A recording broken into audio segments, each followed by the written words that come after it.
I found 2 tampons that weren't mine and thought my husband was cheating on me, but the truth was so much worse. I, 29F, have been with my husband, 30M, for 7 years, married for 4. I've never had reason to suspect he was unfaithful to me or even remotely dissatisfied with our marriage. He likes to joke that we're still living the honeymoon phase nearly 5 years and 2 kids in. I wouldn't have questioned that or him, were it not for a surprise I found in his car last month. While buckling our daughter into her car seat, I noticed something slotted between the cushions.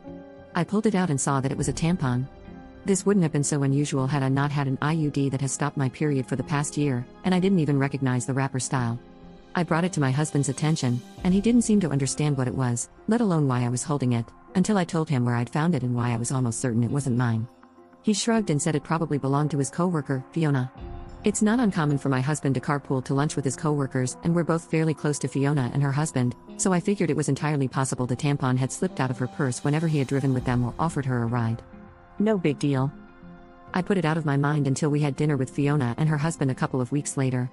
I had sincerely wanted to believe my husband. I just couldn't get over the way it had been tucked in the seat, and how my husband seemed to have no regard for it whatsoever. Maybe he was playing dumb or something, I don't know. So I did something that I now feel kind of crazy for doing. I faked an emergency and asked Fiona if she had any tampons while we were out together. She handed me one almost identical to the tampon I'd found in our backseat, and I breathed a sigh of relief. So the tampon, there was probably the same tampon here, and in all likelihood, there was an innocent explanation as to why it had been left in the backseat in the first place. I thought I'd seen the last of the out-of-place feminine hygiene products until I found another tampon this morning. This time, in my sock drawer. I feel physically ill at the thought of my husband having an affair and even more nauseated at the thought that the woman might have left these tampons out for me to find. If it was my husband's co-worker, why would she give herself away by offering me one the other night? In any other situation, I would want to talk to my husband about this, but I feel too sick and embarrassed to approach him with what I've found. What should I do? Update 1. Contemplating every possible source of 2 tampons has been my personal hell for the past few weeks, but I wanted to share an update. Shortly after posting here, I told my sister what happened, about the tampon in the backseat in the sock drawer, my husband's cluelessness, the tampon from Fiona, and all the things I suspected but didn't want to believe. We compared tampons, and they were a match, just in different absorbences. I hadn't left either in a place where my husband or daughters would have found them and moved them around. My daughters didn't know what they were or where they had come from. My sister was convinced it was Fiona. Either she was cheating with my husband, messing with my mind, or both. Direct confrontation of either party still seemed like a bad idea, so she suggested inviting Fiona and her husband over for our Labor Day barbecue. Unfortunately, they already had plans. My sister and I agreed that it was too soon for cameras without any other evidence, so it was just a waiting game from there. I watched my husband for any changed behavior, our house for any misplaced or foreign items, and even asked the girls if they've met anyone new recently. My sister's husband was adamant on this last point, and partly why he was inclined to believe that the tampons were harmless. If anything had been happening in or around our home, he said, it would be nearly impossible to keep it from me and the girls since my husband was the one taking them to and from daycare and most other activities during the week. I felt a good bit of consolation in that. It wasn't until my younger daughter, 2F, came down with something last week that I felt any differently. I wanted to be the one at home taking care of her, but my husband insisted that I stay at work while he stayed home with her. I was okay with that. My sister and her husband figured it was a good sign that he would take the time off at a moment's notice, and at that point, we were all already beginning to put the tampon fiasco behind us. By the 3rd or 4th day, I was just happy to see a near-healthy child and a husband who was helping see her through it. Toward the end of that week, though, I came home to something strange. The toddler that I'd left that morning in an old PJ set was now dressed in a onesie I'd never seen before, with a tiny clip in her hair. I can't say I have the sharpest memory, but I have a pretty good sense of what my kids wear on a day-to-day basis, and particularly what kinds of clothes they wear. I'd sworn off the full-length sleep suits with snaps across the front long before we'd ever had our second child.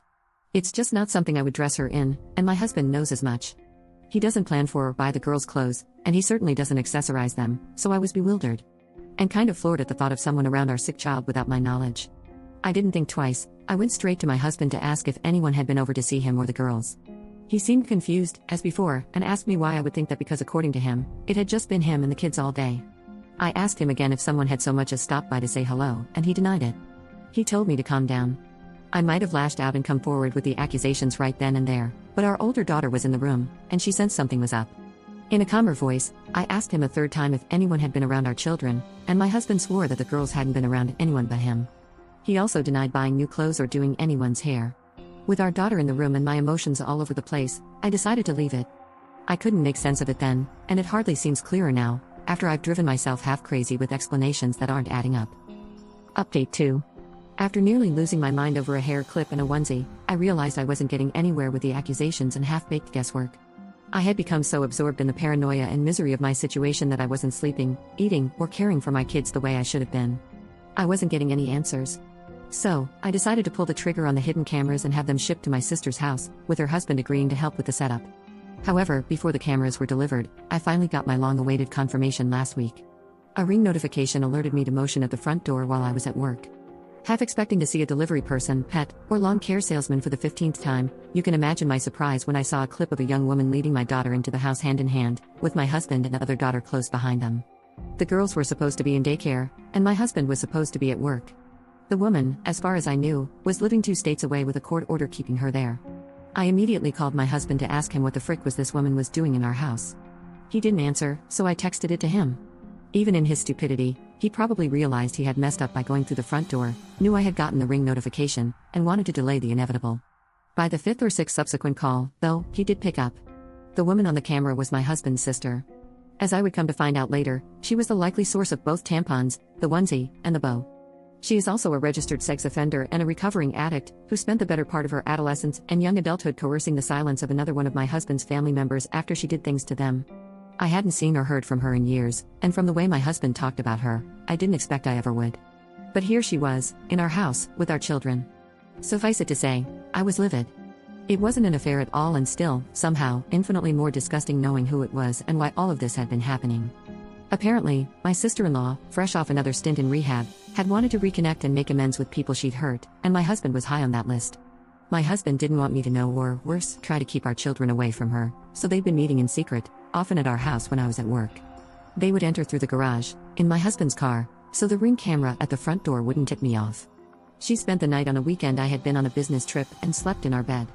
She babysat our girls on a night my husband told me he had dropped them off at his parents'. She bought the girls' clothes and dressed my youngest in the onesie and bow, the same clothes that my husband had sworn on his life I had dressed her in myself and must have forgotten. My husband swore this was all in my head. The tampons, the onesie, the bow, and all the rest.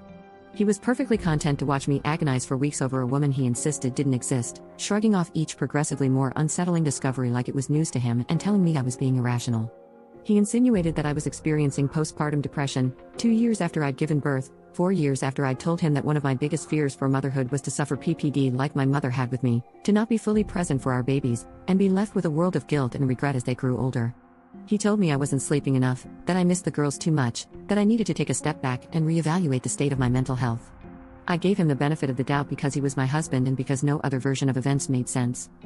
Now, after a month of this mind frick, I have nothing to show for my trust but this pathetic situation and a lot of anger. Call the cops and a lawyer. Believe me, I'm already on it. We're going scorched earth with this motherfricker.